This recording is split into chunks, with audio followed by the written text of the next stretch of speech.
अभी मैं मध्य प्रदेश के अधीनस्थ रीवा जिले में हूँ। बात करूँ विंध्य के अधीनस्थ कई ऐसी ऐतिहासिक किलाओं को आपने देखा होगा। उसी किलाओं में से एक ऐतिहासिक धरोहर विंध्य के अधीनस्थ यानी मैं बात करूँ यह नई गढ़ी का किला है। यह रीवा जिले के अधीनस्थ में बात करूँ सबसे ज़्यादा जो चर्चित एक देवी का जो मंदिर है अष्टभुजी धाम मंदिर वहीं समीप पर ही है। बात करूँ यह नगर परिषद का जो क्षेत्र है, ये जो किला है लगभग मैं कहूँ तो यानी सैकड़ों वर्ष पुराना यह किला है। और इस किले को सुरक्षा प्रदान करने के लिए आप देखेंगे तस्वीरें इधर देखेंगे चारों तरफ खाई ही खाई हैं, जो कि ये सुरक्षा के लिए पहले के जो राजा हुआ करते थे इस तरीके से जो खाइयाँ होती थी, खाइयाँ और उसमें से पानी, इस तरीके का दृश्य देखने को मिलता था। ये आपने तस्वीरें देखी थी लगभग पिछले 1.5 वर्ष पहले। उस समय का कैसा दृश्य था और आज का कैसा दृश्य है। हालांकि ये जो वीडियो होगी पुरानी, उस पुरानी वीडियो में पूरा जो विवरण है वो विवरण दिखाया गया था, लेकिन तस्वीरें कितने बदली तब से और अब तक में इस धरोहर कितना सजोया गया है वो तस्वीरें आज दिखाने का प्रयास कर रहा हूँ। पुरानी जो तस्वीर है, पुराना जो वीडियो का जो दृश्य है वो देखने के लिए आप डिस्क्रिप्शन में भी देख सकते हैं। और इसके अलावा जो यहाँ का जो पूरी जानकारी है यानी इसका जो इतिहास क्या है वो भी डिस्क्रिप्शन में आप पढ़ सकते हैं। आप देखेंगे सबसे पहले ये जो मुख्य द्वार था, पहले का जो मुख्य द्वार था वो आप तस्वीरों पर देख रहे हैं एक साइड में, और ये जो मुख्य द्वार है आज के दौर पर इस तरीके से सजो करके रखा गया है।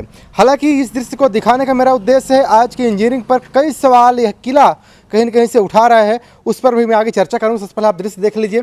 यह कहा जाता है कि जो हाथी राज सिंह जो राजा थे उनके द्वारा यह बनवाया गया था। ये जो मुख्य द्वार है ये हाथी द्वार इसको कहा जाता है, जो कि आप देखेंगे दोनों तरफ ये सुरक्षा के लिए पहले के ज़माने में यहाँ पर सुरक्षाकर्मी तैनात हुआ करते थे। इधर भी है और इधर भी है, इधर भी देखने के लिए है। ये जो मुख्य द्वार है, मैं चाहूँगा थोड़ा तस्वीरें करीब से दिखाने का प्रयास करिए किस तरीके से पत्थरों में ही इतनी बढ़िया कला आकृतियाँ दिखाई गई है जो अपने आप में एक ऐतिहासिक है। आप देखेंगे ये जो गेट है, गेट पहले नहीं लगा था, लेकिन आज के दौर पर यहाँ के जो वंश हैं यानी जो सेंगर साम्राज्य का जो वंश था, उन वंशों में से जो भी अभी उत्तराधिकारी हैं उन लोगों द्वारा यह दृश्य पुनः एक सजोने का प्रयास किया गया है। अपने जो पूर्वज थे उनकी जो यादें हैं, उनका जो ऐतिहासिक किला है, उनका जो राजंसी जो समय था उस वक्त इनके सजोने का प्रयास किया गया है। उसके बाद आज जब मुख्य द्वार पर आएंगे देखेंगे इस तरीके से यहाँ भी दृश्य है, जो कि अंदर भी एक उधर कमरा है और बाकी इधर भी कमरा है, जो कि आज पूरी तरह से बंद कर दिया गया है। और इधर भी देखेंगे और बाकी जो ऊपर जो कलाकृतियाँ हैं उसे अपने आप में एक ऐतिहासिक है। और ऐतिहासिक होने के साथ में मैं आपको और अंदर के दृश्य दिखाना चाहूँगा क्या कुछ परिवर्तन हुआ है, ये क्यों लगातार विंध्य में ऐतिहासिक माना जा रहा है। आप देखेंगे जो कलाकृतियाँ हैं, ये जो पत्थरों से जो बनी है, जो मुख्य द्वार है, तो जरा सोचिए ये सालों साल यानी सैकड़ों साल बीत जाते हैं और एक भी जर का नहीं लगता है। और आज का जो इंजीनियरिंग है, आज के जो नेताओं का जो दौर है, आज का जो इंजीनियरों का जो दौर है, किस तरीके से लगभग 2 से 3 वर्षों में ही किस तरीके से यानी कम समयों में धराशायी हो जाता है। ये कहीं न कहीं अपने आप में एक ऐतिहासिक है और इसी ऐतिहासिक दृश्य को दिखाने का मैं प्रयास कर रहा हूँ। आप देखेंगे कितने पुराने ये भवन हैं, जो कि ये भवनों में से जो कहा जाता है कि पहले के जो राजा थे वो जो आप दृश्य देख रहे हैं उसी दृश्य में कहीं न कहीं बैठते थे। और जो पूरा ग्राउंड है, इस ग्राउंड में जो यहाँ की जो प्रजा होती थी यानी जब प्रजातंत्र का दौर था और यहाँ पर राजा काबिज हुआ करते थे, उस वक्त यहाँ पर प्रजा कहीं न कहीं से बैठ के नृत्य या फिर अलग अलग जो भी कला दिखाई देती उसको देखते थे।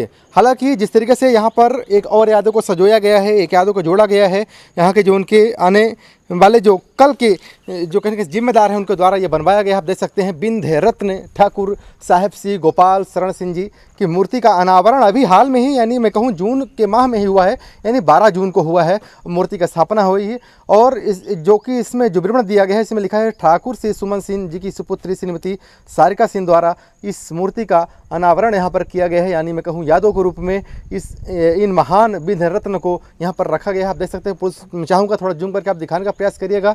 जो एक चेहरा है यानी इस चेहरे को कहीं न कहीं से लोग कहीं देखना चाहते थे कि आखिर हमारे इस राज किला में यानी जो ठाकुर गोपाल शरण सिंह जी जो कि आखिरी कहीं की तस्वीर देखने को मिली थी, इनका जो जन्म तिथि जो था यानी जन्म दिनांक 1 जनवरी 1851 को और इनका जो स्वर्गवास दिनांक था 2 अक्टूबर 1960 को हुआ था। और इसी नई गढ़ी के ही इसी किला से ये जन्मे कहीं न कहीं से ये विंध्य रत्न ठाकुर गोपाल शरण सिंह जी का है। ठाकुर गोपाल शरण सिंह जी द्वारा कई इस तरीके से जो आप कविताएं देख रहे हैं, मैं हूँ अपराधी, किस प्रकार सुनकर प्राणों के प्रेम गीत, निज कपित अधरों से सभी इस तरीके जो क्लिपियाँ हैं आप देख पाएंगे। इस तरीके से कई उनके द्वारा रचनाएं जो हैं पूरे भारतवर्ष में एक अपना अलग छवि बना करके नई गढ़ी का एक नाम रोशन किए थे। आप देखेंगे दूसरी जो तस्वीर है, कब से तुम्हारी राह दिन रात देखता हूँ, दया न दया कर दया दिखलाओ तुम, यह तो बताओ तुम छुपे किस लोक में हो, आओ शीघ्र मुझे मत और तरसाओ तुम। इस तरीके से कई ऐसी कविताएं हैं, कई ऐसे रचना हैं। एक पूरा जो बिंद है, बिंद इनको सम्मान करता है। और इसके अलावा देखेंगे एक और है, यहाँ पर एक कैसे रचना एक लिखी हुई है, मुझे अकेला ही रहने दो मुझको निर्जन में, कांटों को चुभने दो तन में, मैं न चाहता सुख जीवन में।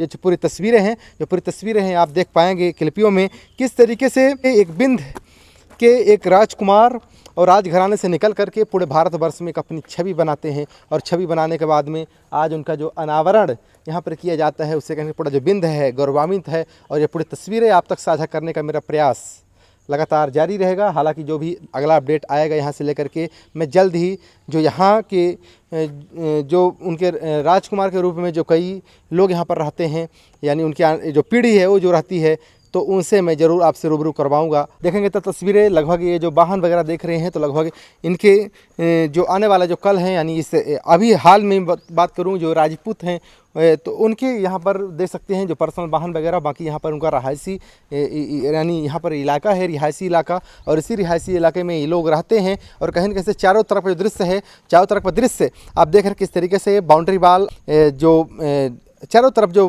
खाइयाँ जो खुदवाई गई थी सुरक्षा के रूप में, उसको उस भी यादों को सजोने के लिए कहीं न कहीं सफाई करवाया गया है। और आज बिंद का एक ऐतिहासिक जो किला है, इस ऐतिहासिक किला में लोग यहाँ पर देखने आते हैं। हालांकि अभी ये रविवार का दिन है और दोपहर का वक्त है, इसलिए यहाँ पर कोई दिख नहीं रहा है। और लगभग ये तस्वीरें देखेंगे, इधर राम जानकी मंदिर भी आगे है। राम जानकी मंदिर को भी खूबसूरत तरीके से सजाया गया है। यहाँ पर लोग जो दर्शनार्थी होते हैं वो लोग को अभी यहाँ पर तांता लगातार बना होता है। और बाकी ये अभी भी हालांकि रिहायशी इलाका है, यहाँ पर रहते हैं उनके परिजन। और बाकी इस जो यहाँ भवन है ये भी यहाँ पर भी रहते हैं। तो बाकी ये तस्वीरें हैं, बाकी जो पूरा विवरण है ये इसका क्या इतिहास है, और डिस्क्रिप्शन में पूरी तरह से टेक्स्ट के रूप में लिखा हुआ है, जो कि आप पूरी इतिहास की जो बातें हैं वो पढ़ सकते हैं। बाकी ये रीवा का ऐतिहासिक किला और नई गढ़ी का किला का जो दृश्य है आज के वर्तमान परिस्थितियों में, इसको लेकर के आपकी क्या राय है कमेंट कर बताने भूलेगा। लेकिन बड़े सवाल है कि आखिर आज का इंजीनियरिंग और आज के विज्ञान के युग में भी आखिर जो पुराने ज़माने में लगभग बिना संसाधनों के जिस भवन का निर्माण कराया जाता था, इस तरीके से आखिर भवन क्यों नहीं बन पा रहे हैं, ये भी कहीं कहीं गंभीर सवाल है। क्या आज का जो दौर है क्या भ्रष्टाचार की अधीन से पूरी तरह से है, क्या ये मानना भी सही है, या फिर जो वैज्ञानिक जो तरीका है वो कहीं न कहीं से गलत है। जो पुराने जो तरीके हुआ करते थे क्या पुनः वापस लाया जाएगा, क्या उसी से हमारे यहाँ विकास होगा, ये कहीं न कहीं से गंभीर एक सवाल होते हैं इस आज के युग में, टेक्नोलॉजी के युग में। बाकी चलिए, नई गढ़ी क्षेत्र से यह किला आपको कैसा लगा आप कमेंट करके बताना भूलेगा। बहुत बहुत धन्यवाद। जय हिंद।